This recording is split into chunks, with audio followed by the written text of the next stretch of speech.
Well, it was a pretty busy morning.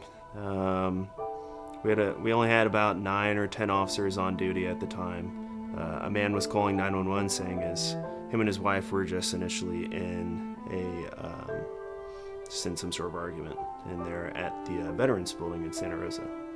And we got about 3/4 of the way there, and the man called back saying, well, my wife is extremely distraught, and now she is racing home to go kill herself. I can tell the conversation isn't going so well, just to the point where they're starting to yell at each other. And I just yanked the phone out of his hands because I don't want him saying something that's gonna make the situation worse. I want her to have the opportunity to say her last goodbye.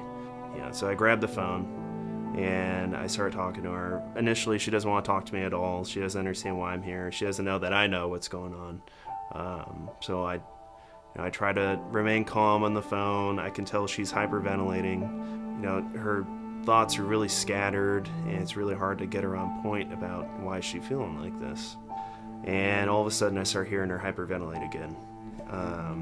And I don't know if she was hyperventilating because she was trying to, maybe she was having a panic attack, or if she was psyching herself up to, unfortunately, commit her final act. I come to find out that she is holding a gun. It's a really big gun. It's a .357 revolver, like one of those type of guns that you see Dirty Harry in Hollywood, and big old hand cannon. Something pops in my head. Hey, your voice sounds a little scratched. How about you go get a drink of water? I am a little thirsty right now, and just for whatever reason, I can hear something get put down, something metal or heavy get put down, and she walks over to the kitchen, and I can hear her fill up a glass of water and drink it. It's a tough situation to be in. Now, I wouldn't change it for the world because I really love helping people, especially in situations like these where you can really tell you make a difference. Long story short, she gets her drink of water, she calms down a little bit, or I'm able to talk her out of the house. She shows us her hands and everything, luckily ends up okay. But it was a very long, tense call. I didn't really notice how much stress I had inside me, kind of my neck and my shoulders. I was really, really wound up talking to this lady. And we all look at each other and go, whew, because it could have been bad. Someone could have lost their wife.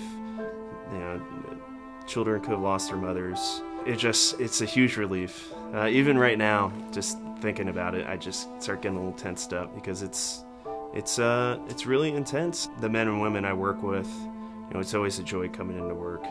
It feels like a real extended family. And people are genuinely, interested in your life, interested in how you're doing, wanting to see you succeed. Everybody's helping each other because we all want to get home at night and see our loved ones. I'm really proud putting on the uniform, and I hope other people, when they see me driving by, feel the same way.